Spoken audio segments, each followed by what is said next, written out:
Mon frère, nous avions dit que chacun de nous a une famille. Chacun de nous vient de quelque part. Même si tu ne connais pas ton père, il existe.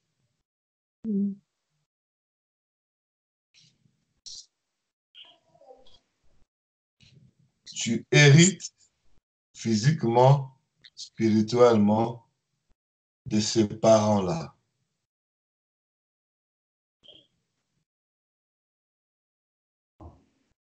D'ailleurs, c'est pourquoi tu verras un enfant qui est né, il a vraiment la tête de son père. Hein. Je connais un musicien de chez nous au Congo. Il a engrossé une femme, il a dit, je ne connais pas l'enfant. Mais l'enfant est né comme ça, vraiment à la tête de ce musicien-là. La photocopie.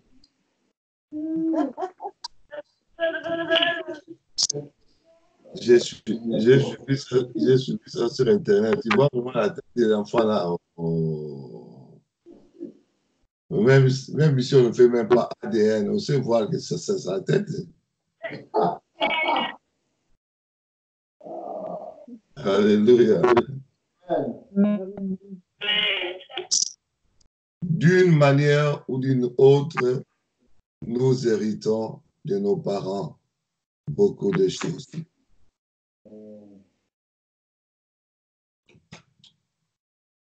Est-ce que vous êtes là? Amen. Amen.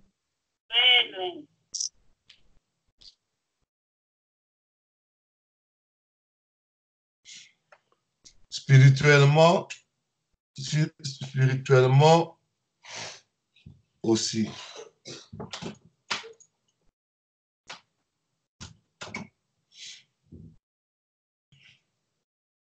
Nous avions dit l'héritage familial, c'est quelque chose qui ne manque jamais dans la délivrance. C'est d'ailleurs beaucoup de choses qu'on hérite. Parce que nous sommes nés là, de ces parents-là. Et curieusement, tu étais dans le ventre d'un des parents, dans son ventre. C'était ta maison avant que tu sors dans le monde là. Tu as mangé directement du corps de ce parent-là. Parce qu'un enfant dans le ventre de sa mère mange par le cordon ombilical. Ce que mange la maman, l'enfant mange aussi directement. Est-ce que vous êtes là? Amen. Même lorsque nous sommes nés comme bébés, nous dépendons toujours de notre nourriture. Dieu a fait que ça dépend des parents. Ça sort du corps d'un des parents. La première nourriture. Le lait maternel. Vous voyez pourquoi je suis en train de dire que c'est un lien très fort. Et tout ce que je suis en train de dire là spirituellement, il y a quelque chose qui se passe déjà. Il y a un héritage que l'enfant, le bébé, que ce soit fœtus, que ce soit bébé, mais reçoit déjà de ses parents-là. Spirituellement, physiquement, dans beaucoup de domaines. Alléluia. Amen. Mais puisque nous sommes en train de parler de l'héritage spirituel de la famille, nous avions déjà expliqué le système de noms, les noms qu'on donne à des familles. S'il y a un héritage derrière, nous avons déjà insisté sur le sang qu'on reçoit. Il y a un héritage derrière, parce que dans le sang, il y a la vie. Ça peut être une mauvaise vie ou bien une bonne vie.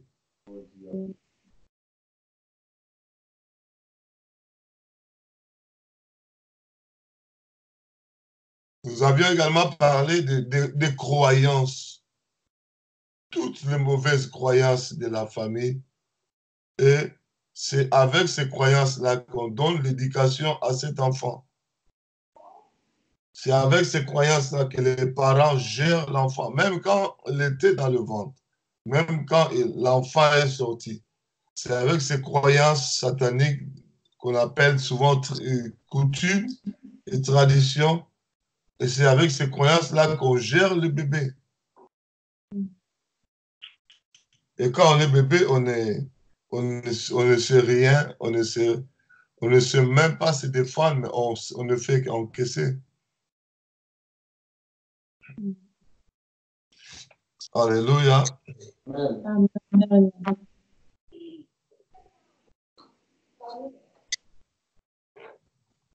Et maintenant que nous sommes en Christ, si réellement, toi qui m'écoutes, tu es en Jésus-Christ, la Bible dit ceci. Il a effacé l'acte dont les ordonnances nous condamnaient. Amen. La Bible dit encore, il n'y a maintenant donc aucune condamnation à celui qui est en Jésus-Christ. Amen. Mais le problème, c'est quoi? Généralement, nous qui sommes en Jésus-Christ, au lieu de sortir de ces choses-là, nous acceptons de rester dedans. Je voudrais donner le verset de ces disciples de Jésus-Christ, ces disciples qui étaient devenus en Christ. Mais le Seigneur l'appelle à aller vers les grandes choses. Ces disciples qui étaient censés sortir, alléluia, Amen.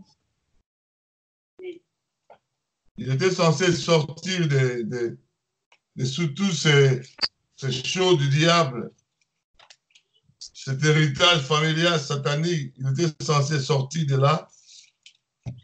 Mais ces disciples ouvrent sa bouche, lui-même disciple de Jésus-Christ, il ouvre sa bouche pour véhiculer le message de l'héritage familial sur sa propre vie. Nous avions lu hier, c'était Luc chapitre combien? 9? 9, 59 à 60. Ah, ok. Je vois vraiment qu'il y a des gens qui écrivent. Hein. Mais il y en a d'autres qui dorment. Hein. Si l'on pose la question, il ne sait pas.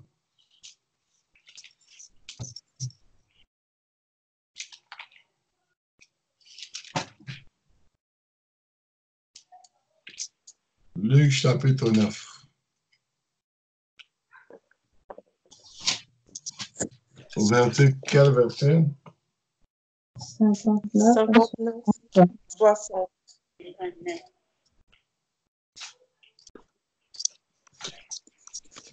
Je me suis réveillé, mais je suis encore en train, comme en train de dormir, parce que j'ai beaucoup dormi. On m'a réveillé même par un coup de téléphone. Parce que j'ai beaucoup travaillé aujourd'hui, la journée, je suis fatigué. Mais Dieu me fortifie quand même. Amen.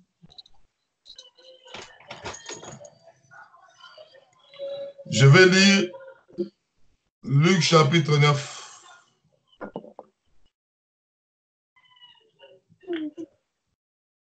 « 59 à 60. Amen. Je lis au nom de Jésus-Christ. Amen. Il dit à un,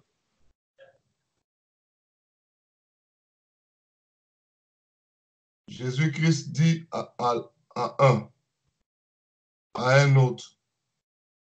autre disciple, suis-moi. Et ce disciple répondit, Seigneur, permets-moi d'aller d'abord ensevelir mon père. Mais Jésus lui dit, laisse le mort ensevelir le mort. Laisse le mort ensevelir le mort. Et toi, va annoncer le royaume de Dieu. Alléluia.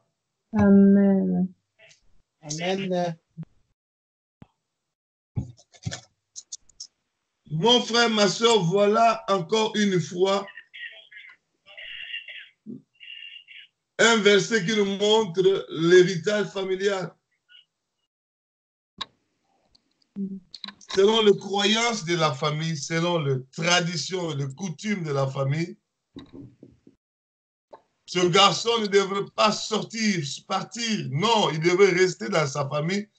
D'abord, enterrer dignement son père. Je vous ai déjà expliqué hier, le père n'était pas mort, non. C'est-à-dire, dans ces coutumes et traditions, il ne fallait pas sortir comme ça, partir, sans que le papa ne puisse mourir et qu'ensuite il puisse enterrer dignement son père avant de partir. Selon les coutumes, selon les traditions de la famille. Or, les coutumes et traditions des familles proviennent souvent des démons, du diable. Les coutumes et traditions des familles, ce sont des choses de mort. Il y a la mort dedans. Il n'y a pas la vie dedans, il y a la mort. J'avais dit, et je le répète encore aujourd'hui, l'héritage familial, c'est la force qui te réclame et qui te réclamera toujours. Excusez-moi. Alléluia. Amen. L'héritage familial, c'est la force qui te réclame et qui te réclamera toujours. Vouloir ou pas. Mais on peut aussi te réclamer, mais si tu n'es pas dedans, ça ne fait aucun effet. Amen. Ils vont réclamer dans le vide.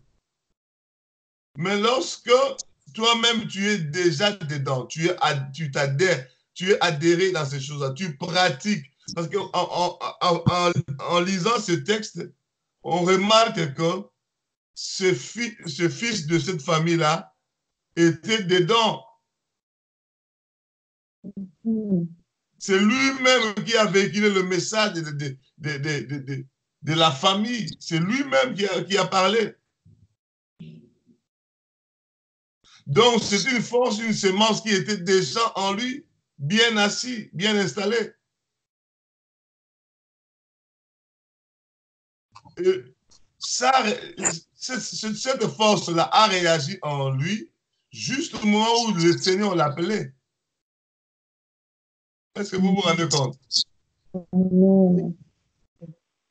Le Seigneur t'appelle pour de grandes choses, pour une élévation. Le Seigneur t'appelle pour un grand mariage. Le Seigneur t'appelle pour un grand ministère. Le Seigneur t'appelle pour une grande bénédiction. Le Seigneur t'appelle pour aller monter avec lui.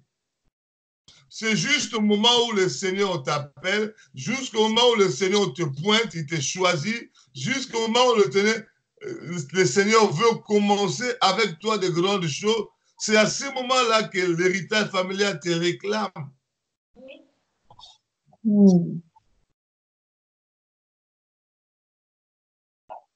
Et malheureusement pour ses frères, c'est lui-même qui véhicule d'abord le message de l'héritage familial. C'est lui-même.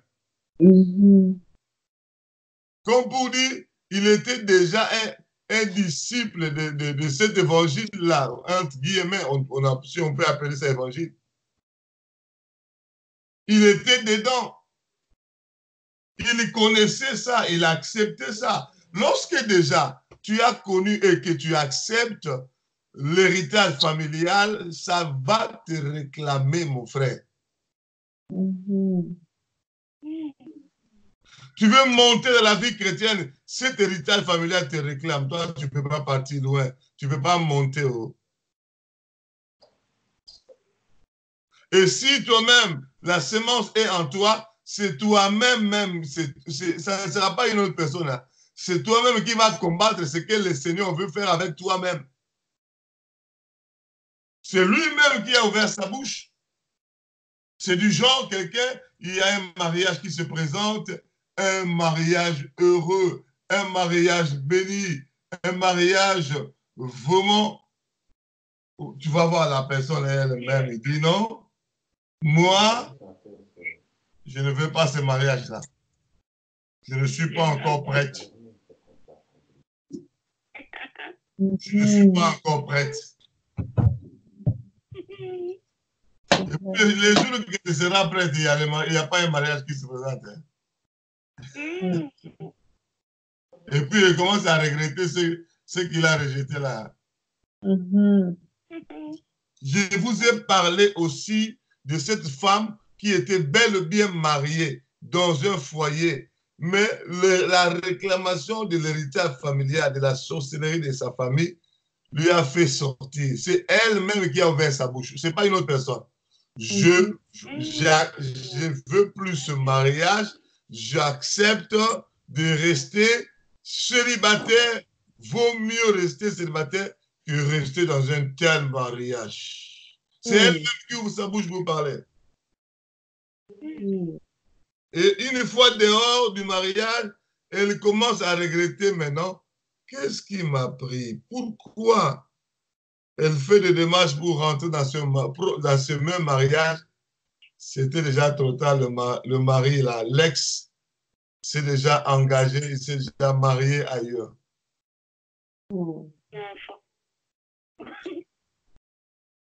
Moi, je vous donne toujours des témoignages des choses que je vis. Je fais même des réconciliations. Je vois vraiment la femme très contente, 100%, non, même pas 100%, 110% pour rentrer dans le mariage. Plus de 100% même. Mais le monsieur, déjà engagé. Le monsieur n'est plus là, son cœur n'est plus. Mon frère, quelle élévation le Seigneur Jésus-Christ lui-même ouvre sa bouche pour dire, viens, suis-moi. Ah! Quelle grandeur d'élévation. Mais ce qui voulait gâcher cette élévation, c'est le disciple lui-même. Il ouvre la bouche pour véhiculer plutôt le message de la mort. Il ouvre sa bouche pour véhiculer le message de la sorcellerie de la famille. Je vous ai parlé coutume et tradition, veut dire sorcellerie. Or, étant que disciple, il ne pouvait pas véhiculer le message de la mort par sa bouche. C'est pourquoi le Seigneur l'a rappelé. Non, non, non, non. Toi, tu n'es pas dans ça. Laisse ce message de la mort à ceux qui sont morts. Laisse les morts ensevelir les morts. Laisse ceux qui sont morts spirituellement s'occuper de ces coutumes, de ces traditions, de la sorcellerie de la famille. Non, ce n'est pas toi. Toi, suis-moi. Toi, va annoncer le royaume de Dieu. Toi, n'annonce pas la sorcellerie. Toi, n'annonce pas l'héritage familial satanique. Toi, n'annonce pas les coutumes et les traditions, mais annonce le royaume de Dieu. Amen. Amen. Est-ce que vous comprenez le sens de la parole de Jésus-Christ? Amen. Laisse les morts, laisse les morts. Les morts, ce sont ceux qui n'ont pas Jésus-Christ. La Bible dit celui qui n'a pas Jésus-Christ est mort, quoique vivant. La vérité. Laisse ceux qui n'ont pas Jésus-Christ, qui sont morts spirituellement, s'occuper de la sorcellerie, s'occuper des coutumes, s'occuper du message, de l'héritage satanique familial.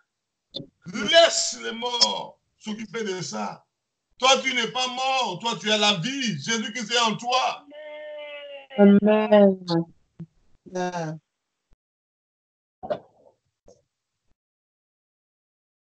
Mon frère, ma soeur, il y a des gens qui s'expriment en sorcellerie, qui s'expriment en héritage satanique, familial. Mais au lieu de t'exprimer en enfant de Dieu, en fils et filles du royaume. Yes, amen. Quand je vais encore décortiquer, quand je vais encore aller dans la profondeur de ce message, quand on parle de s'exprimer, on ne s'exprime pas seulement en parole, hein. On peut s'exprimer par la façon d'être. Parce que les sourds et muets s'expriment aussi, mais ce n'est pas en parole qu'ils s'expriment. Ta façon de t'habiller, c'est aussi une expression. La vérité. Quand tu nous sors avec des maquillages, c'est aussi une expression.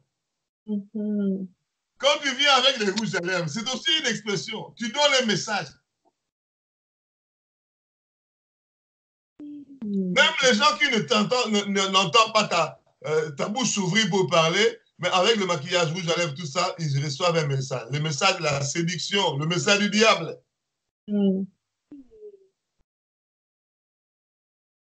Alléluia. Amen.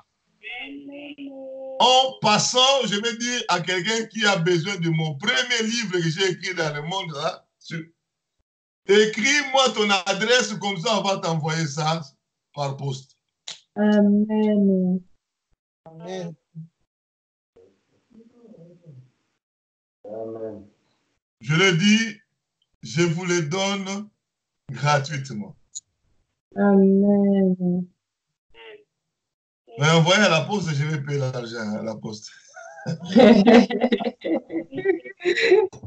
Si vous me parlez ça, ça va m'aider aussi. Hein. Me parler ça veut dire quoi? Ça dit, tu dis non, pasteur, moi je mets un petit quelque chose là pour que au moins je te parle la poste. Tu me l'envoies avec mes propres frais, c'est ça. Le livre c'est gratuit, mais la poste c'est pas gratuit. Amen. Donc nous allons faire un grand mouvement de gens qui vont envoyer. Tu peux envoyer même plus que ça. Mais ton argent, je peux envoyer le livre à un autre pasteur aussi. Amen. Est-ce que vous comprenez mon message? Amen.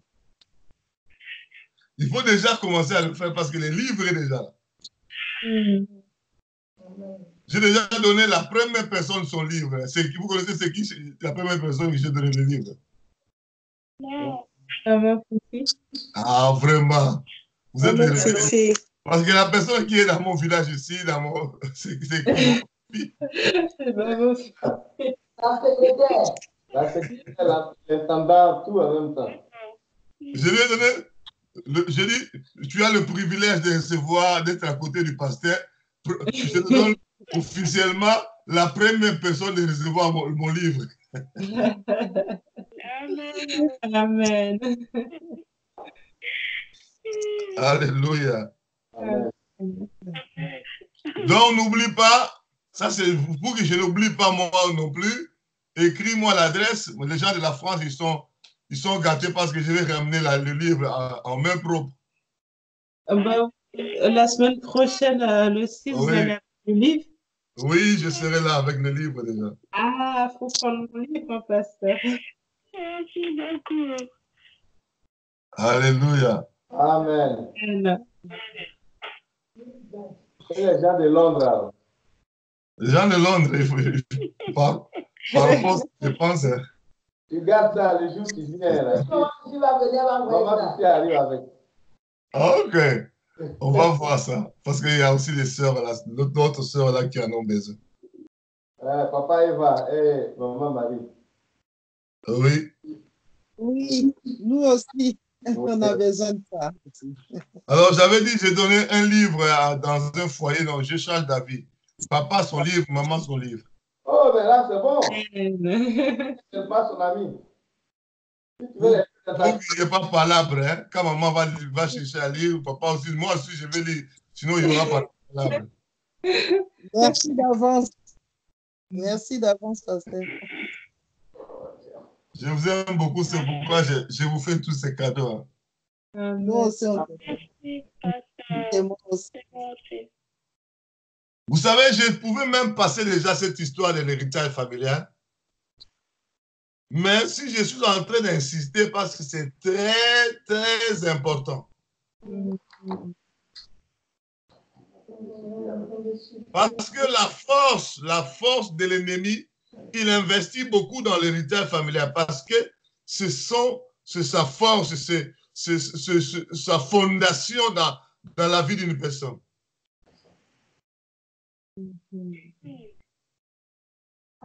Est-ce que vous êtes là? Amen. Amen. Amen. Mon frère, ma soeur, est-ce que toi qui m'écoutes là, tu véhicules le message de la sorcellerie de la famille ou bien tu véhicules le message du royaume? Parce que c'était question de parler. Non, laisse les morts faire ce problème-là, de véhiculer le message de la mort. Toi, donne le message de la vie, le message du royaume. Généralement, nous véhiculons le message de la mort. Généralement, dans les chrétiens.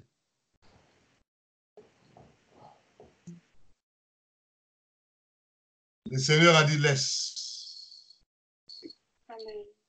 Et pourtant, qu'est-ce que je remarque encore dans ces deux versets-là? La réclamation a fonctionné juste au moment où le Seigneur est entré en action dans la vie de cet homme. Juste au moment où le Seigneur voulait faire quelque chose. Jusqu'au moment où le Seigneur a pointé cet homme. Juste au moment où le Seigneur est entré en action. C'est à ce moment-là même que la réclamation s'élève.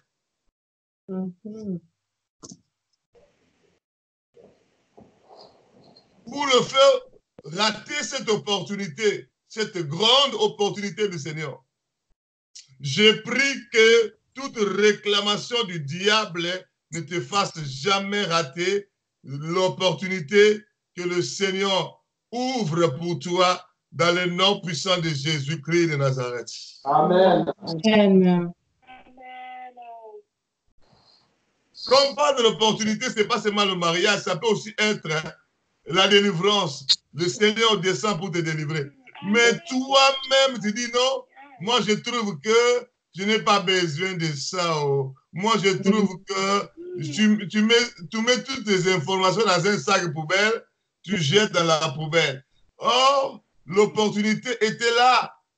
Et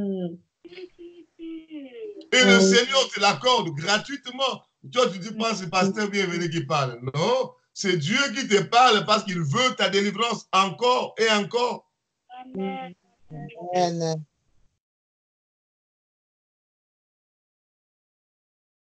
Alléluia.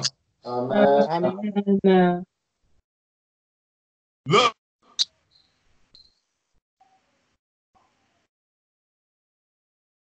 satanique de la famille se lève aussi. Mais le Seigneur n'a pas laissé la réclamation dire son dernier mot. Il est encore monté, il a dit, suis-moi. La réclamation satanique de la famille s'élève aussi. Mais le Seigneur est allé encore plus loin. Il a dit quoi? Laisse!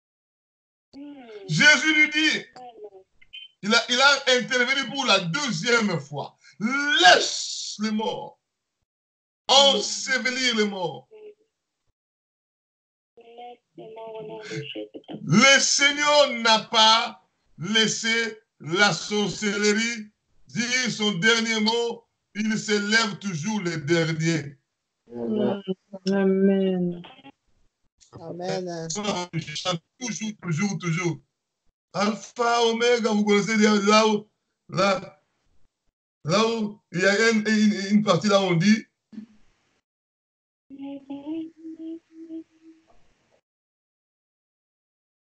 il y a une partie où on dit que le Satan vient toujours en premier, mais mon sauveur, mon Seigneur en dernier. Il s'appelle Oméga.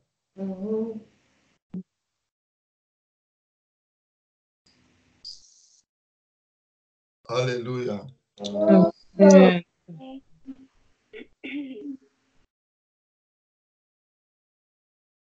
L'ennemi vient toujours en premier, mais le Seigneur vient toujours en dernier. Il se lève sur ta vie pour te dire, laisse, laisse, laisse, laisse, laisse, laisse, laisse, laisse me dire, sépare-toi de ça. Laisse me dire, sors de ça. Laisse te dire, sois délivré de ça. Qui dit laisse, c'est Jésus-Christ lui-même. Sépare-toi, sois délivré. Sors de la sorcellerie de ta famille. Sois libéré de la sorcellerie de ta famille. Laisse. Alléluia. Amen. Laisse l'héritage familial diabolique de la famille. Ne t'accroche pas à ça. Laisse ça. Sors de là. Sépare-toi. Sois libéré de cela. Amen. Amen. Amen. Alléluia. Amen. Amen. Mon frère et soeur, je vous ai expliqué comment moi-même j'étais déjà en train de servir Dieu. Cette histoire de la pluie, des éclairs où ma mère avait l'habitude de faire. Je vous ai expliqué ça. Oui. Je me suis emballé déjà, j'ai adhéré à cette histoire sans comprendre le tenant et les aboutissants. Et je me suis retrouvé en train de le faire avec ma Bible.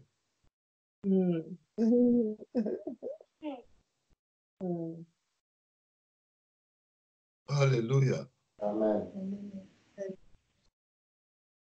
Il y en a encore une histoire où les chrétiens disent, non, il faut que je donne le nom de mon fils là, de ma fille là, il faut que je donne le nom de ma mère, de mon oncle qui m'a élevé, il faut que je donne le nom de ceci. Ça, c'est une pratique sorcellerie de la famille. Où on prend le nom des oncles là, on donne à nos enfants. On prend moi, le Seigneur me donne un enfant. Je prends le nom de cet oncle sorcier là pour donner à mon enfant. Je ne peux jamais le faire. Le nom, c'est comme si vous qui est lié à ce nom-là.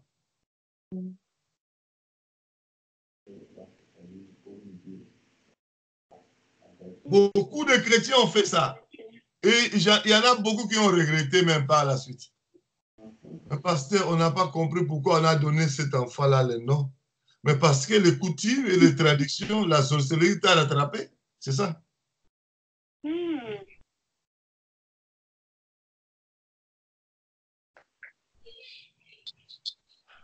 En tant que chrétien, on donne l'enfant le nom que le Seigneur a donné. Amen. Alléluia. Amen. Laisse les morts enterrer les morts. Laisse les morts ensevelir les morts. Ça, ce n'est pas pour toi. Toi, tu n'es pas mort. Toi, tu as la vie. Jésus-Christ est en toi. Amen. Autre héritage familial, c'est les croyances qui entourent la naissance. Il y a des croyances autour de la naissance.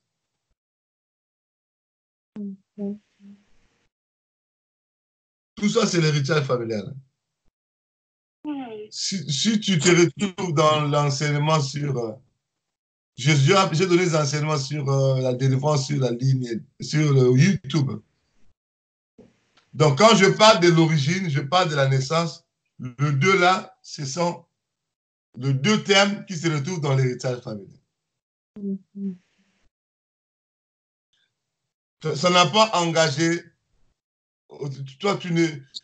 c'est-à-dire, tu étais un bébé, un fœtus, mais ils t'ont légué ça. Ce n'est pas toi qui as demandé même. Mais il y a des choses que toi-même, tu es allé chez un charlatan, chez une copine, un copain, dans l'impudicité. C'est toi-même qui es allé là-bas. Ça, c'est autre chose. Mais lorsqu'on parle de l'héritage familial, ce n'est pas toi. On t'a donné ça, on t'a légué ça. Tu étais bébé, tu étais fœtus, tu as reçu ça.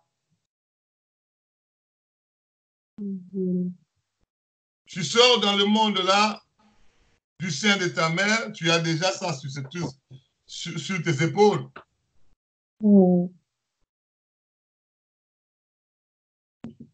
Je suis en train de dire Alléluia. Amen. Amen.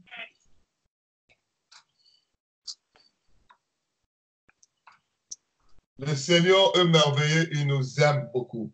Amen. Amen. C'est pourquoi il nous dit, laisse. Il te dit, laisse. Il te dit, laisse. Il te dit, laisse. Il te dit, laisse. Il te dit, laisse. Occupe-toi du message de la vie éternelle. Occupe-toi du message du royaume de Dieu. Laisse les choses de la sorcellerie de la famille. Arrête, sors de là. Amen. Amen. Même cette histoire de Jézabel là, nous avons vu ça de chez nos parents, nous sommes allés dedans. Est-ce que c'est Dieu qui nous a dit de faire ça?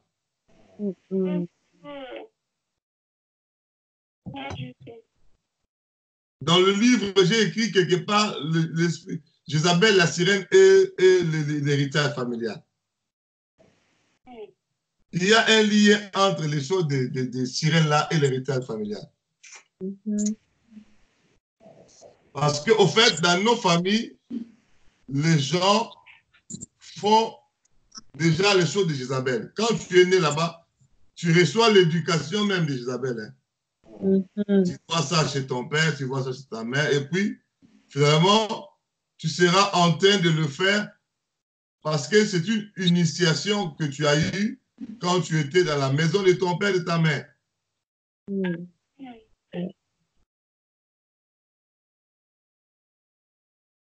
Alléluia. Amen. Et malheureusement, beaucoup de chrétiens ne laissent pas ces choses. Beaucoup de chrétiens, il est devenu chrétien, il a sa Bible, il le sert en Christ, servant de Dieu, serviteur de Dieu. Mais il est toujours attaché aux choses de la mort, des coutumes, aux choses de tradition. Même sa façon de gérer l'argent, c'est conforme aux coutumes et traditions. Même sa façon de gérer son mariage, conforme aux coutumes et traditions. Même sa façon de gérer, tout ce qu'il gère, il gère ça conformément aux croyances des coutumes et traditions. Mais pas comme la Bible recommande. Mais tu es déjà dedans comme cet homme-là qu'on est en train de parler. La façon de gérer ses enfants. Nous sommes allés trouver les oreilles de nos enfants. Qui nous a dit de le faire dans la Bible? N'est-ce pas ce que nous avons vu chez nos pères et nos mères?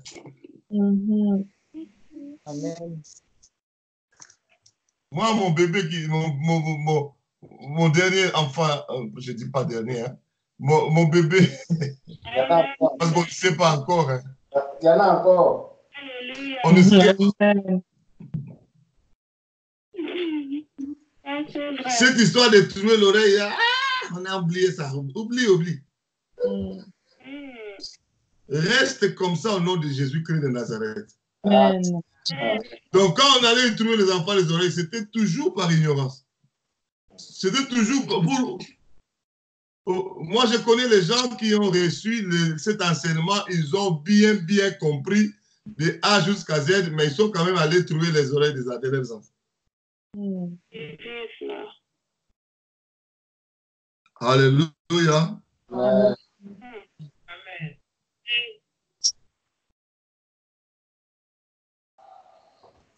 Je suis en train de dire Alléluia. Amen. Amen. L'héritage familial, je ne sais pas si vous comprenez l'expression, le message de l'héritage familial sorcellerie. Je l'ai dit, ce n'est pas seulement la parole que tu dis, mais l'expression peut être au-delà de la parole. Ce que tu donnes, l'apparence que tu as là, ça peut aussi venir de la sorcellerie. Ça peut aussi venir de la parole de Dieu. Parce qu'on peut prêcher la parole sans parler. Oui. On peut évangéliser sans parole, mais par la conduite, par notre façon d'être. Amen. Notre façon d'être parle aussi. Amen, amen. Une prostituée qui cherche des clients, il ne peut pas parler, mais elle passe seulement comme ça. Vous sentez qu'elle est en train de chercher des clients. Hein? Parce qu'il y a un message qu'elle fait passer par sa façon de marcher. Elle marche comme ça, comme ça, comme ça, comme ça, comme ça. Quand on va voir la télé, vous allez commencer à voir tous mes gestes alors.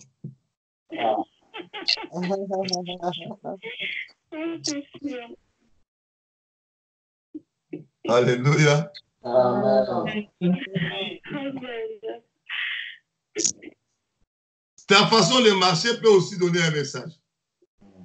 Ta façon de... Ce que tu portes sur toi, c'est un message aussi.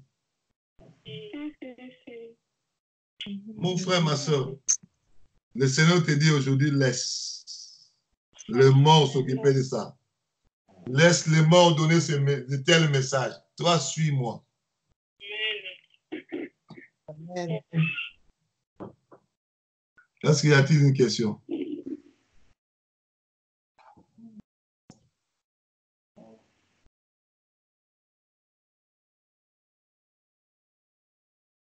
Est-ce que quelqu'un a une question à poser par rapport à ce que nous avions dit là, l'héritage familial? Oui, pasteur, Oui.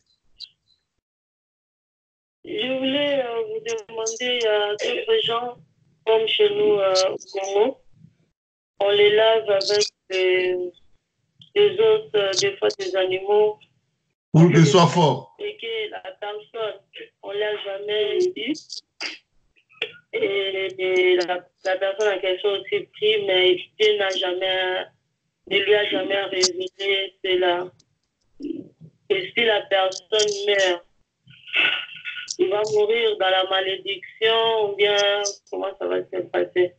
Parce qu'on ne lui a jamais dit, on ne lui a jamais avoué et Dieu non plus l'a révélé. Donc voilà, c'était ça la question. Ok, ça c'est une très bonne question. D'abord, la délivrance, c'est d'abord la volonté de Dieu pour toi. Amen. Quand nous avons lu là, c'est lui qui a dit à ses frères, laisse, c'est Jésus-Christ, parce que dans son cœur, dans ses projets, il avait déjà le projet de le délivrer de ces histoires. C'est le Seigneur qui a dit, laisse. Donc, le Seigneur, puisqu'il veut la délivrance, puisqu'il veut ton salut, puisqu'il travaille sur ça, si réellement il t'a pointé pour être sauvé, il finit par te révéler. Amen. Moi, je me souviens à l'époque, quand j'étais en train de préparer ma délivrance, le Seigneur m'a expliqué des choses que je ne connaissais pas. Je vous dis la vérité. Bienvenue, tu as tel problème, tu as tel problème, tu as tel... Je ne connaissais pas ça. C'est pourquoi je vous ai dit, la force de la délivrance, c'est connaître les causes. Et Dieu s'engage aussi pour donner, s'il veut vraiment ta délivrance, il sait que ça, c'est un problème qui te dérange, qui pourrait t'empêcher même d'aller de l'avant, le Seigneur va te révéler. Amen. Parce qu'il travaille sur ton salut, il travaille, parce qu'il a déjà donné Jésus-Christ mourir à la croix pour ton salut. Qu'est-ce qu'il va, il va pas, qu'est-ce qui va l'empêcher plutôt de te révéler? C'est une petite chose, une telle petite chose. Donc, il est tellement grand dans tout ce qu'il fait, il nous révèle toujours ce qui est caché. Amen. C'est pourquoi dans le moment de la délivrance, ce sont des moments où l'homme ou la femme doit rester dans la présence de Dieu, prier beaucoup. Amen. Tu restes dans la présence de Dieu, tu pries beaucoup. Et en priant beaucoup, dans la présence de Dieu, tu écoutes aussi Dieu te parler. Amen. Amen. Tu vas écouter Dieu te parler. Alléluia. Amen. Amen. Au fur et à mesure que tu restes dans la présence de Dieu, tu vas voir Dieu te montrer des choses, il te montre des choses, il te montre des choses. Parce que Dieu veut ta délivrance, il s'engagera à te montrer. Parce que la Bible dit tout ce que rien de ce qui est caché ne restera caché. Amen. C'est écrit dans la Bible. C'est vrai. Et tu remarqueras ceci, que tu as un songe, ou bien quelqu'un va te dire, je vais faire un songe pour toi, ou bien ton pasteur t'appelle, non, je vis ça pour toi, ou bien ton mari, ou ta femme, ou ton frère dans la famille. C'est pas hasard, le hasard, c'est Dieu qui te parle par ce frère-là de la famille, ou de l'église. Amen. Moi, je dis souvent aux gens, est-ce que tu as écrit ça? Écris ça. Écris. Parce qu'on a tellement beaucoup d'informations, on risque d'oublier. Mais lorsqu'on écrit, on le voit aussi. Alléluia. Amen. Donc, si réellement Dieu veut ton salut, il va te montrer, il va te parler. Amen. Il va intervenir comme il voulait le salut de ce frère-là. Malgré que ce frère était vraiment bien imbibé dans le message même de la mort, mais le Seigneur l'a parlé. Laisse. Ça, c'est pas pour toi. Ça, c'est pour les morts. Peut-être qu'il était ignorant que le message qu'il était en train de véhiculer, c'était le message de la mort. C'était le message qui concernait ceux qui sont morts. Mais le Seigneur l'a révélé. Hein. Ça, c'est pas pour toi. Laisse ça pour les morts. Amen. Je prie que Dieu te révèle, me révèle ce qui est caché et profond. Au nom de Jésus-Christ de Nazareth. Amen. Amen. Tout ce que nous avons hérité, qui a des effets sur nous, qui réclame toute élévation, qui réclame tout ce que le Seigneur veut faire avec nous, que Dieu mette ça à nu et à découvert au nom de Jésus-Christ. Amen. Amen. Aujourd'hui, c'est vendredi, demain le matin, on ne prie pas. Est-ce qu'on ne peut pas prendre quelques minutes pour prier maintenant? Là? Amen. Amen.